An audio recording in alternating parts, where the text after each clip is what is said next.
So today our topic of discussion is context switching and threads. Context switching means that we are switching the states of the process when it is under execution. ठीक है जी.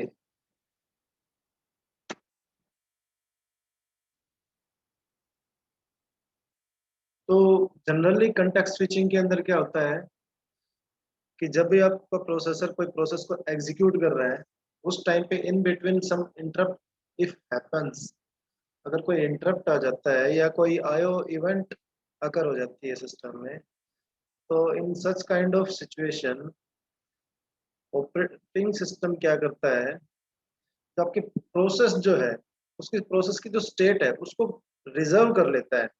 हमने ये पहले भी पढ़ा था in terms of PCB, process control block के terms में.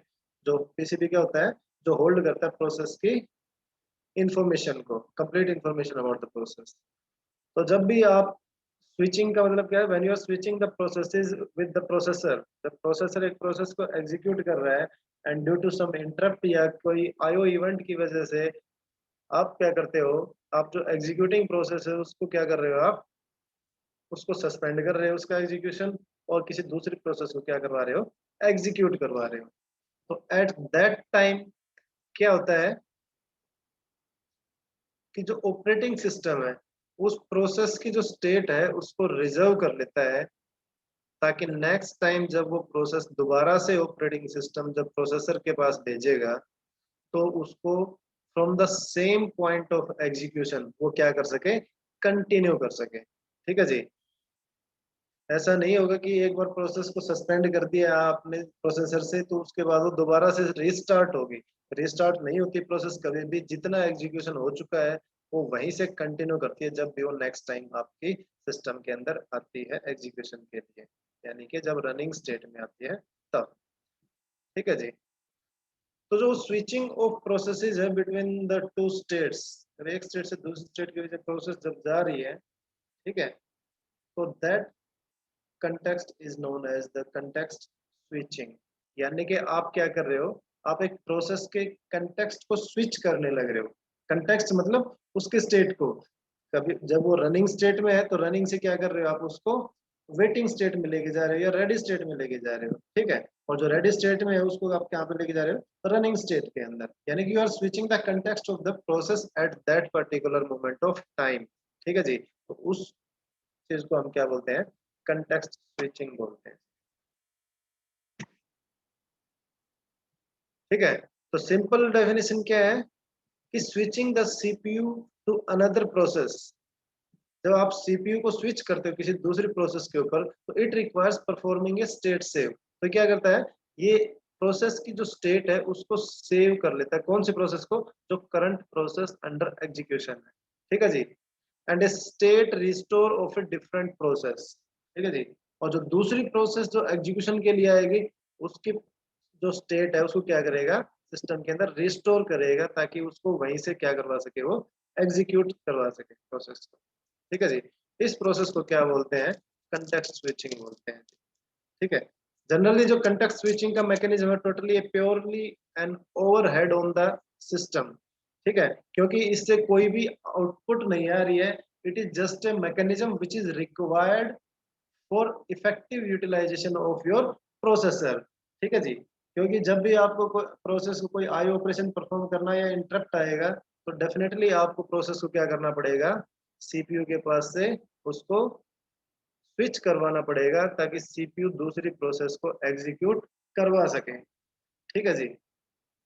तो इसलिए जो कंटेक्स्ट स्विचिंग करते हैं उसके अंदर कोई भी यूजफुल काम नहीं होता है, सिर्फ क्या होता है एक प्रोसेस की जो स्टेट्स है वो स्विच होती है. तो इसलिए जनरली हम इसको बोलते हैं it is a kind of overhead on the system. ठीक है जी. जो भी चीज जो which doesn't produce some kind of output तो हम उसको ओवरहेड बोलते हैं इन टर्म्स ऑफ कंप्यूटर्स. ठीक है.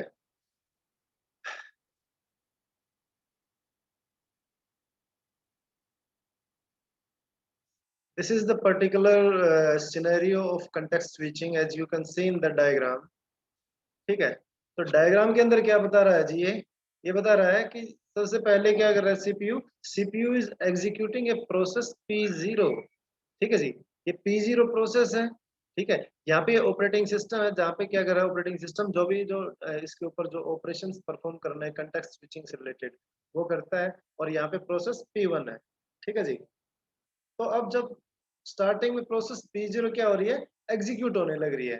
ठीक है जी, उसके बाद क्या आ गया, कोई इंटरप्ट आ गया जी, इंटरप्ट और सिस्टम कॉल जनरेट हुई, तो क्या करेगा ऑपरेटिंग सिस्टम, क्या कर लेगा उस पर्टिकुलर प्रोसेस की स्टेट को सेव कर लेगा किसके अंदर, पीसीबी ऑफ प्रोसेस 0 के अंदर, क्योंकि हर एक प्रोसेस का अपना डिफरेंट पीसीबी होता है।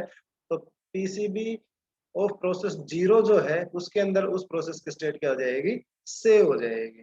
ठीक है जी, उसके बाद क्या रहेगा, तब तक ये सिस्टम क्या रहेगा, आइडल रहेगा। कब तक, जब तक कि आप दूसरी प्रोसेस के पीसीबी को लोड नहीं करवा देते आपके सिस्टम के अंदर।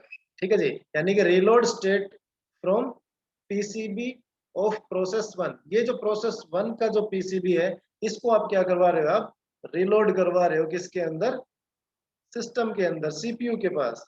ठीक है जी, जब प्रोसेस 1 का पीसीबी आपके सीपीयू के पास लोड होगा, तो क्या करेगा, it will define the complete information about the process P1।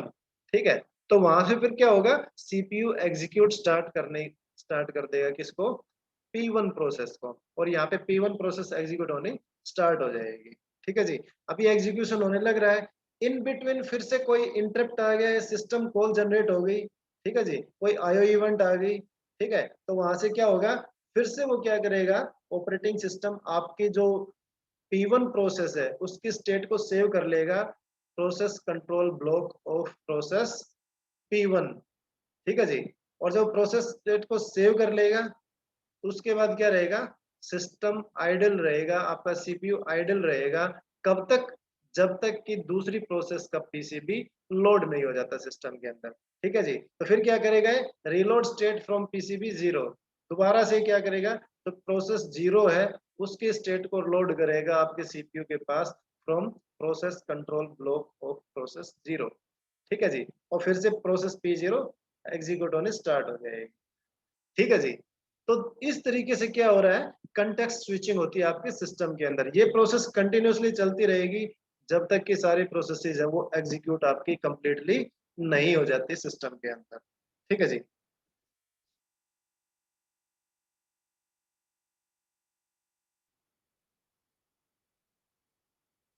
Context switching triggers, तो कंटेक्स्ट स्विचिंग है वो जनरली जो उसको कंटेक्स्ट स्विचिंग की जरूरत जो पड़ती है हमें, उसके जो मेन ट्रिगर्स होते हैं वो क्या होते हैं, फर्स्ट वन इज मल्टीटास्किंग। ठीक है, भाई हम कंटेक्स्ट स्विचिंग क्यों करते हैं, मल्टीटास्किंग के लिए। ठीक है जी, क्योंकि मल्टीटास्किंग एनवायरनमेंट के अंदर क्या होता है, different multiple processes are there which are trying to execute. ठीक है, और जब डिफरेंट प्रोसेसेस आपके पास मल्टीपल प्रोसेसेस एग्जीक्यूट होने के लिए, तो आपको सभी को एग्जीक्यूट करवाना पड़ेगा ना। तो सभी को एग्जीक्यूट करवाने के लिए आपको क्या करना पड़ेगा, you will need to switch the processes in between. क्यों, क्योंकि अब सीपीयू तो आपके पास एक ही है एग्जीक्यूशन के लिए, और आपको सभी को अगर आप स्पेसिफिक जनरल अगर आप स्टेटमेंट यूज करें मल्टीटास्किंग की, तो उसके अंदर क्या होता है, टाइम शेयर्ड इन्वायरमेंट होता है, आप सीपीयू के टाइम स्लॉट्स डिवाइड कर देते हो प्रोसेसेस के बीच में।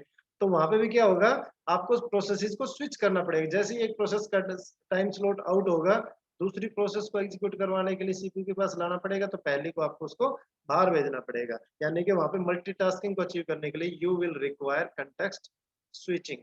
ठीक है, इंटरप्ट हैंडलिंग, कोई प्रोसेस एग्जीक्यूट होने लग रही है और बीच में कोई इंटरप्ट आ गया, कोई एरर आ गया प्रोसेस के अंदर, तो क्या होगा, तो ऐसा थोड़ी है कि वो सिस्टम के अंदर ही पड़ी रहेगी वो प्रोसेस, आप क्या करोगे, उस प्रोसेस को बाहर निकालोगे ना सीपीयू से, ताकि सीपीयू फ्री हो और दूसरी प्रोसेस को एग्जीक्यूट कराए। ठीक है, कंटेक्स्ट स्विचिंग।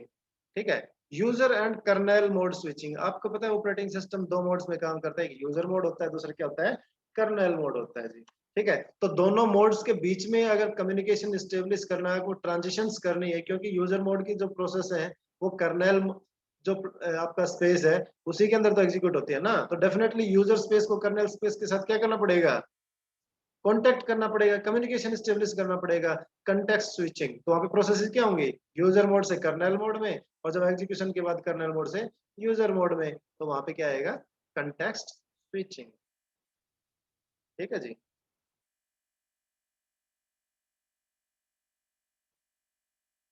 ये कंटेक्स्ट स्विचिंग स्टेप्स है, ये हम सारे पढ़ चुके हैं, आप डायग्राम के थ्रू भी देख चुके हैं सारे, वही सारे स्टेप्स बताए हुए हैं कि सबसे पहले आप प्रोसेस के स्टेट को सेव करेंगे, उसके बाद पीसीबी को अपडेट करोगे आप, ठीक है, उसके बाद पीसीबी को क्या करोगे आप, किसी क्यू के अंदर, यानी किसी बाहर जो सेकेंडरी स्टोरेज है उसके अंदर आप क्या कर दोगे, मूव कर दोगे। उसके बाद आप क्या करोगे, आप नई प्रोसेस चूज करोगे एग्जीक्यूशन के लिए, उसके पीसीबी को आप लोड करोगे सिस्टम के अंदर, उसके लिए जो भी मेमोरी रिक्वायरमेंट है वो उसके उनको मैनेज करोगे आप, ठीक है।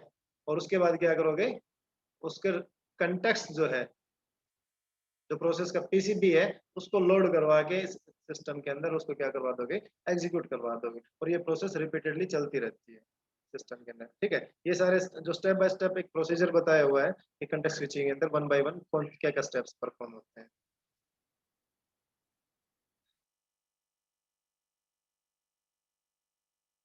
Context switching cost, context switching cost क्या है कि भाई, कंटेक्स्ट स्विचिंग डेफिनेटली हमने बताया कि जब आप कंटेक्स्ट स्विचिंग कर रहे हो तो it is an overhead on the processor. तो सिस्टम के अंदर जब ओवरहेड जनरेट हो रहा है तो वहां पे क्या हो रहा है, it is leading to an extra cost on the system.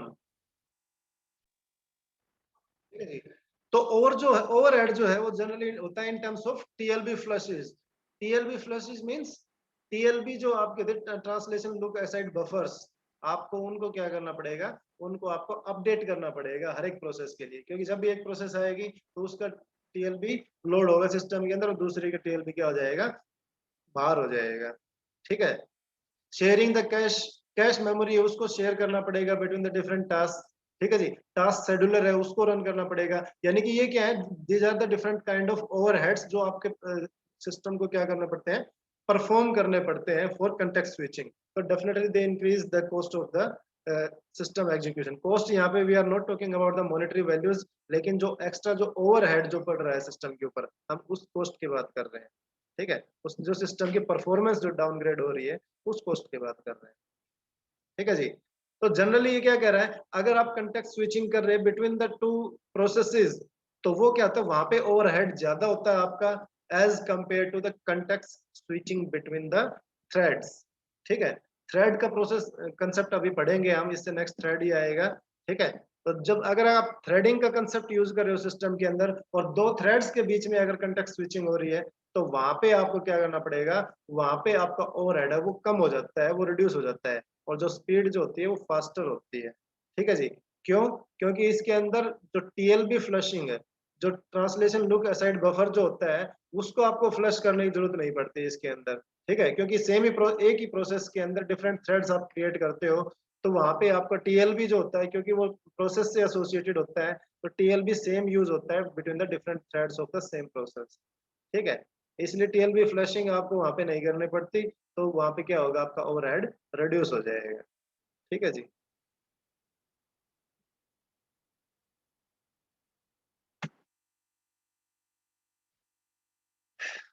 अब आ जाते हैं जी कंसेप्ट ऑफ थ्रेड। थ्रेड क्या होता है, thread is a light weight process. ठीक है, थ्रेड जैसे एक आपकी प्रोसेस होती है जो कुछ टास्क को परफॉर्म करती है, वैसे ही थ्रेड क्या होता है, थ्रेड एक लाइट वेट प्रोसेस होती है जिसके अपने खुद के रिसोर्सेज नहीं होते, इसीलिए इसको लाइट वेट प्रोसेस बोलते हैं। यानी कि ये कौन से रिसोर्सेज यूज करती है, ये जो प्रोसेस के जो रिसोर्सेज होते हैं उन्हीं को यूज करता है, थ्रेड के खुद के अपने कोई भी रिसोर्सेज नहीं होती है। ठीक है जी, जनरली जो थ्रेडिंग का कंसेप्ट है वो यूज करते हैं हम to achieve the parallelism into the system. ठीक है जी, पैरेललिज्म को इंप्रूव करने के लिए, इनहेंस करने के लिए, परफॉर्मेंस सिस्टम के इंप्रूव करने के लिए हम क्या यूज करते हैं, थ्रेड यूज करते हैं। Threads are just like multi processing environment, जिसके अंदर क्या होते हैं, इंडिविजुअल थ्रेड को आप डिफरेंट प्रोसेसेस असाइन कर सकते हो आप एग्जीक्यूशन के लिए। उससे क्या होगा, एक ही साथ जहाँ पे आप एक प्रोसेस को आप एग्जीक्यूट करवा रहे थे, ठीक है, वहां पे आप मान लो आपने 10 थ्रेड क्रिएट कर दिए सिस्टम के अंदर, ठीक है, तो एक साथ जहाँ पे एक प्रोसेस एग्जीक्यूट हो रही थी वहीं पे अब क्या होगा, 10 प्रोसेसेस को आप एक साथ एग्जीक्यूट कर सकते हो by using the individual threads, ठीक है। या अगर आपके पास एक ही प्रोसेस है तो उसको 10 सब प्रोसेसेस के अंदर आप क्या कर सकते हो, you can divide and then execute on the individual threads. तो क्या होगा, जहाँ पे मान लो एक प्रोसेस को 1 सेकेंड यूज हो रही थी एग्जीक्यूट होने के लिए, वहां पे वो 1/10 सेकंड के अंदर क्या हो जाएगी, एग्जीक्यूट हो जाएगी। यानी कि जो सिस्टम की जो परफॉर्मेंस है वो क्या हो जाएगी, दैट गेट्स इनहेंस्ड, इम्प्रूव्ड।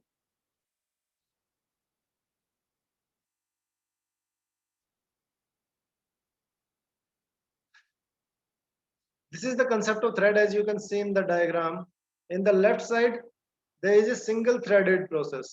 यानी कि एक सिंगल थ्रेड आप यूज कर रहे हो, यानी कि आपने कोई थ्रेडिंग मल्टी थ्रेडिंग नहीं कर रखी, तो उसके अंदर क्या होगा, जो आपके जितने भी आपके रिसोर्सेज हैं वो सारे क्या होंगे, उस एक सिंगल थ्रेड के ऊपर ही क्या होंगे, एग्जीक्यूट होंगे। यानी कि एक ही प्रोसेस क्या होगी, आपकी एग्जीक्यूट होगी, ठीक है। लेकिन वहीं पे as you can see in the right side, अगर आपने मल्टी थ्रेडिंग का कंसेप्ट यूज किया, for example there are 3 threads in the system, तो क्या होगा, जहां पे आप एक प्रोसेस को एग्जीक्यूट कर पा रहे थे सिंगल थ्रेडेड प्रोसेस में, वहां पे जितने नंबर ऑफ थ्रेड्स होंगे उतने ही नंबर ऑफ प्रोसेसेस आप क्या कर सकते हो, आप एग्जीक्यूट करवा सकते हो सिस्टम के अंदर, ठीक है जी।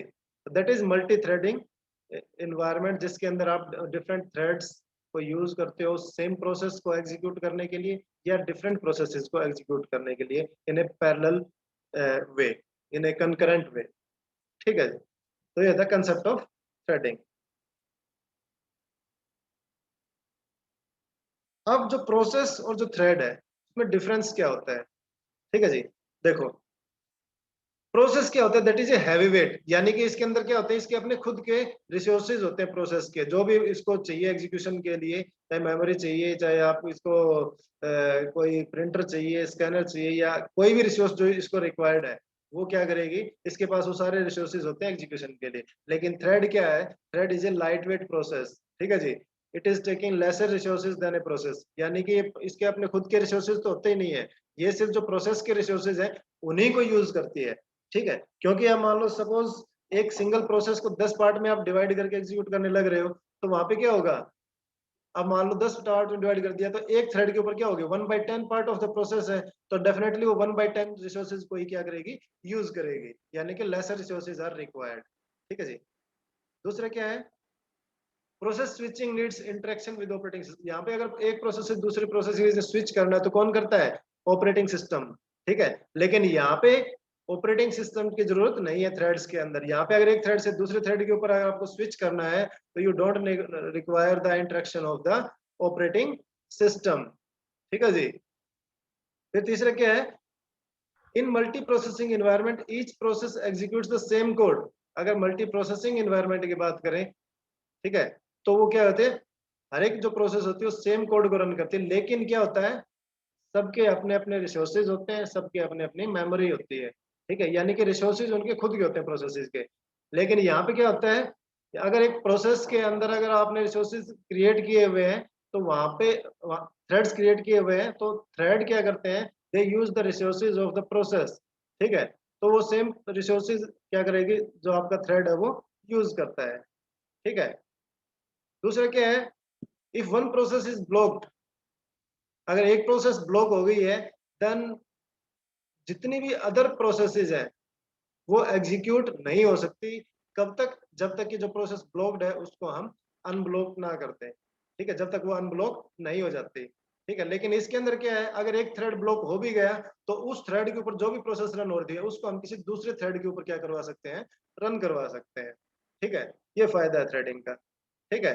दूसरा क्या है, multiple processes without using threads use more resources, ठीक है जी। अगर आप थ्रेडिंग का कंसेप्ट यूज नहीं कर रहे और आप मल्टीपल प्रोसेसेस को रन करवा रहे हो, तो डेफिनेटली क्या होगा, उनको सबको अपने अपने इंडिविजुअल रिसोर्सेज चाहिए एग्जीक्यूशन के लिए, यानी कि दे रिक्वायर मोर रिसोर्सेज। लेकिन वहीं पे अगर आप मल्टी थ्रेडेड एनवायरनमेंट आप यूज कर रहे हैं तो वहां पे रिसोर्सेज क्या होगी, जरूरत कम पड़ेगी, ठीक है, क्योंकि वो सिंगल प्रोसेस के अंडर ही क्या करते हैं, सारे एग्जीक्यूट होते हैं। उसके बाद क्या होता है, इसके अंदर जो जो जितनी भी प्रोसेसेस होती हैं वो सारी इंडिपेंडेंटली ऑपरेट करती हैं एक दूसरे से, यानी कि एक प्रोसेस दूसरी प्रोसेस के साथ इंटरफेयर नहीं करती। लेकिन थ्रेड्स क्या होते हैं? Threads are the part of a particular process. तो एक प्रोसेस के अगर डिफरेंट पार्ट्स हैं थ्रेड्स, तो वो एक दूसरे के साथ क्या करेंगे? They interact with each other to complete their task. ठीक है जी। एडवांटेजेस ऑफ थ्रेड्स, तो हम बात कर रहे हैं एडवांटेजेस ऑफ थ्रेड्स की। तो इसके अंदर क्या होता है? थ्रेड जो होते हैं they minimize the context switching time, ये हम कई बार बता चुके हैं इस बात को। दूसरा क्या होता है? Use of threads provide concurrency in with in a process, क्योंकि एक ही प्रोसेस को आप सब प्रोसेस में डिवाइड करके एग्जीक्यूट करवा सकते हो। एफिशिएंट कम्युनिकेशन होता है क्योंकि these are the part of the same process. ठीक है। इकोनॉमिकल होते हैं। ठीक है, यानी कि इसके अंदर जो ओवरहेड होता है वो क्या होता है? वो रिड्यूस्ड होता है as compare to the normal multi processing environment. ठीक है। दूसरा क्या है? Utilisation of multi processor architecture to a great scale. Multi processor architecture जो है वो इफेक्टिवली यूटिलाइज करे कि जितने नंबर ऑफ थ्रेड्स होंगे उतने ही ज्यादा नंबर ऑफ प्रोसेसेस को आप क्या करवा सकते हो? एग्जीक्यूट करवा सकते हो एट द सेम टाइम। ठीक है। तो वहां पे क्या हो रहा है? आपका मल्टी थ्रेडिंग का जो कंसेप्ट है वो मल्टी प्रोसेसिंग एनवायरनमेंट को अचीव करने में हाईली एफिशिएंट होता है। कुछ डिसएडवांटेजेस भी होते हैं। क्या? कि blocking of a parent thread will stop all child threads. एक पेरेंट थ्रेड है और डिफरेंट, यानी कि एक जो पेरेंट प्रोसेस है उसके अंदर आपने मान लो 10 थ्रेड क्रिएट किए हुए हैं। अगर वो पेरेंट जो थ्रेड है, जो पेरेंट जो प्रोसेस है वही अगर ब्लॉक हो गई तो क्या होंगे? जितने भी उसके चाइल्ड थ्रेड्स होंगे उसके सब जो प्रोसेसेस होंगे वो सारी सारी क्या हो जाएंगी? विदहेल्ड हो जाएंगी, ब्लॉक हो जाएंगी। ठीक है। दूसरा सिक्योरिटी मैकेनिज्म्स, क्योंकि जब आप मल्टी थ्रेडिंग की बात कर रहे हैं तो एक डिफरेंट थ्रेड्स के ऊपर डिफरेंट प्रोसेसेस क्या करती हैं? एग्जीक्यूट हो सकती हैं। ठीक है। और थ्रेड्स क्या होते हैं? वो they interact with each other, they are not isolated as the processes. तो वहां पे क्या होगा? अगर कोई मैलिशियस प्रोसेस इन बिटवीन अगर किसी पर्टिकुलर थ्रेड पे आ सकती है तो that malicious process can infect the other processes which are running in the parallelly executing threads. ठीक है। तो वहां पे सिक्योरिटी इश्यूज क्या होते हैं? ज्यादा होते हैं in the terms of thread. ठीक है। तो जो थ्रेडिंग होता है that it is merely it is the concern of implementing the threading process where you want to execute multiple processes simultaneously into the system। ठीक है जी। तो इसके अंदर क्या होता है? वही जैसे आपके प्रोसेस के अंदर होते हैं वही सेम मैकेनिज्म इसके अंदर भी होता है कि जहाँ पे आप क्या करते हो? आप एक थ्रेड की प्रोसेस को स्टेट को सेव करते हो और वहां से फिर क्या करते हो? आप उसकी प्रोसेस को एग्जीक्यूट करवाते हो। जितने भी आपके जो सस्पेंडिंग जो थ्रेड्स होते हैं आपके, मान लो किसी थ्रेड को आप सस्पेंड कर रहे हो जस्ट लाइक प्रोसेस, तो पहले उसकी स्टेट सेव होगी और फिर दूसरा थ्रेड एग्जीक्यूशन में जाएगा और फिर उसके पास प्रोसेस दोबारा से रिस्टोर होती है। ठीक है। और अगर टर्मिनेशन होता है, अगर एक प्रोसेस के अंदर 10 थ्रेड है और आपने प्रोसेस को टर्मिनेट कर दिया तो डेफिनेटली क्या होगा? जितने भी उसके एसोसिएटेड थ्रेड्स हैं वो सारे के सारे क्या हो जाएंगे? टर्मिनेट हो जाएंगे। ठीक है जी। ये आपकी एग्जीक्यूशन स्टेट्स होती हैं आपकी थ्रेड के अंदर, वही रेडी, रनिंग, वेटिंग, डिलेड और ब्लॉक्ड। ठीक है जी। जो आपके प्रोसेस के अंदर होते हैं वही होते हैं। रेडी जब प्रोसेस, जब थ्रेड एग्जीक्यूशन के लिए रेडी होता है। रनिंग जब वो अंडर एग्जीक्यूशन है। वेटिंग कोई आयो इवेंट आएगी तो वेटिंग में होता है। ठीक है। और जो डिलेड क्या होता है? अगर कोई पर्टिकुलर प्रोसेस को अगर सिस्टम डिले करना चाहता है एग्जीक्यूशन को, उसके एग्जीक्यूशन को, तो वहां पे उसको डिलेड जो स्टेट है उसके अंदर भेज देता है वो। ठीक है। यानी कि मान लो कि 5 सेकंड 10 सेकंड के लिए कोई जो पर्टिकुलर थ्रेड को डिले करना चाहता है सिस्टम किसी भी रीजन से, तो उसको डिलेड स्टेट के अंदर डाल देता है। ठीक है। और blocked is also kind of waiting state. लेकिन वेटिंग के अंदर क्या होता है? वेटिंग के अंदर आपका क्या होता है? जो वेटिंग जो टाइम होता है वो फिक्स्ड होता है। लेकिन जो ब्लॉक्ड स्टेट के अंदर अगर थ्रेड चला गया तो उसके अंदर जो वेटिंग का जो टाइम होता है वो क्या होता है? वो फिक्स नहीं होता, वो कितना भी टाइम उसके अंदर कंज्यूम कर सकता है। ठीक है। उसके बाद फिनिश्ड के अंदर, फिनिश्ड होता है आपको पता ही है, जब एग्जीक्यूशन कंप्लीट हो जाएगा तो फिनिश्ड में चला जाएगा। These are the operations associated with the threads. ठीक है। जिसके अंदर क्या है? स्पान क्रिएट, जब आप थ्रेड क्रिएट करते हो तो दैट इज स्पान प्रोसेस। उसके बाद ब्लॉक, आप वेटिंग में चला गया थ्रेड तो ब्लॉक प्रोसेस। अनब्लॉक, उसको वेटिंग से दोबारा आप रेडी स्टेट में ले आए तो अनब्लॉक। ठीक है। ऑपरेशन। और फिनिश जब वो एग्जीक्यूशन कंप्लीट हो जाएगा। ठीक है जी। तो वो फिनिश स्टेट में चला जाएगा। दो टाइप ऑफ थ्रेड होते हैं। अगर हम टाइप्स की बात करें तो एक यूजर लेवल और एक कर्नेल लेवल थ्रेड्स। जो यूजर स्पेस के अंदर जो थ्रेड्स एग्जीक्यूट होते हैं उनको यूजर लेवल थ्रेड्स बोलते हैं, और जो कर्नल स्पेस के अंदर एग्जीक्यूट होते हैं उनको कर्नल लेवल थ्रेड्स बोलते हैं जी। ठीक है जी। तो यहाँ पे जो यूजर लेवल लाइब्रेरीज जो होती हैं वहां पे जो आप थ्रेड्स यूज करते हो तो उनको यूजर लेवल थ्रेड्स बोलते हैं। ठीक है। इसके अंदर क्या होता है, the thread switching does not need to call operating system. ठीक है, क्योंकि यूजर लेवल के अंदर है तो इसलिए वहां पे आपके कर्नेल के इंटरप्शन की जरूरत नहीं है, आपके ऑपरेटिंग सिस्टम के इंटरेक्शन की जरूरत नहीं है। अगर आपको स्विच करना है थ्रेड्स के बीच में तो क्या होते हैं, वो यूजर लेवल जो लाइब्रेरीज जो होती है उसके अंदर उन्हीं के बेसिस पे क्या होता है वो स्विचिंग होती है। ठीक है जी। तो यहाँ पे क्योंकि यूजर स्पेस के अंदर होते हैं तो वहाँ पे कर्नेल जो होता है उसको कुछ भी नहीं पता होता है यूजर लेवल थ्रेड्स के बारे में, कितने थ्रेड्स हैं, किस तरीके से वो यूज हो रहे हैं। अगर मान लो 10 थ्रेड आपने यूजर लेवल के अंदर क्रिएट कर लिए तो कर्नेल उनको एज ए 10 प्रोसेसेस ही काउंट करेगा, ना कि 10 थ्रेड्स। ठीक है।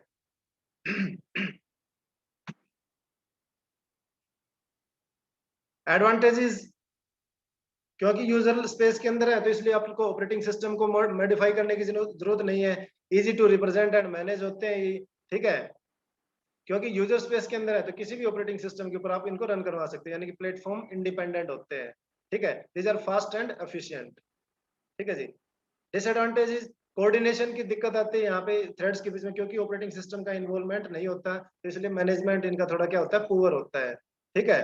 दूसरा, this require non blocking system calls. अगर मल्टी थ्रेडिंग इन्वायरमेंट की आप बात कर रहे हो तो वहाँ पे नॉन ब्लॉकिंग सिस्टम कॉल्स की आपको जरूरत पड़ेगी, जिसके अंदर आपको जरूरत पड़ेगी किसकी, कर्नेल की। ठीक है, कर्नेल की जरूरत पड़ेगी, तो कर्नेल का क्योंकि इसके अंदर इंट्रैक्शन होता नहीं है तो इसलिए वहां पे क्या है, ये भी एक प्रॉब्लम है।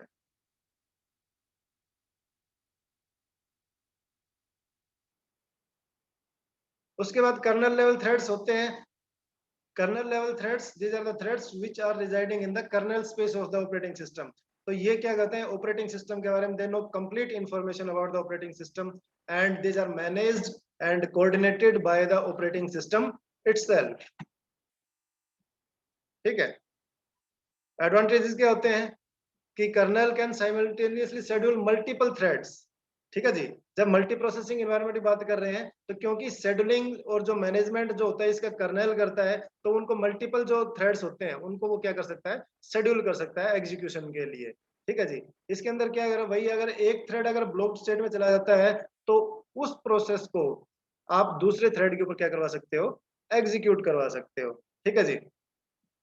Colonel routines themselves can be multi threaded. तो कर्नल के अंदर जो रूटीन्स होते हैं these are itself multi threaded in nature, that means क्योंकि कर्नल क्या करता है, कर्नल ही मैनेज करता है रिसोर्सेज को, तो अगर वहां पे मल्टी थ्रेडिंग की जरूरत है तो कर्नल उनको क्या कर सकता है, इजीली मैनेज कर सकता है मल्टी थ्रेडिंग एनवायरनमेंट के अंदर। डिसएडवांटेज के अंदर क्या है आपका, क्योंकि सारा कुछ कर्नल मैनेज कर रहा है तो सिस्टम की प्रोसेस क्या हो जाती है, स्लो हो जाती है। ठीक है। दूसरा क्या होता है, कर्नेल को मैनेज करने के लिए थ्रेड्स को it requires thread control block TCB. ठीक है जी। तो वहां पे जो सिस्टम की कॉम्प्लेक्सिटी है वो भी क्या होती है, बढ़ जाती है। These are the difference between user level threads and kernel level threads. User level thread होते हैं वो फास्टर होते हैं, दीज आर स्लोअर। इसके अंदर कोई ऑपरेटिंग सिस्टम का इन्वॉल्वमेंट नहीं होता, these are managed by the user level libraries, thread libraries, लेकिन ये are these are the supported by operating system. ठीक है। तो यूजर लेवल थ्रेड्स होते हैं वो जेनरिक होती हैं और यानी कि प्लेटफॉर्म इंडिपेंडेंट होते हैं, वो कहीं पे भी रन हो सकते हैं, लेकिन ये क्या होते हैं, प्लेटफॉर्म डिपेंडेंट। ठीक है जी। इसके अंदर मल्टी थ्रेडिंग के अंदर मल्टी प्रोसेसिंग का एडवांटेज आप नहीं ले सकते, लेकिन कर्नल लेवल थ्रेड्स होते हैं वो they can be multi threaded in itself. ठीक है जी। तो this is the difference between user level threads and kernel level threads. So this is all about threads in operating system. If you have any doubts, so you can ask.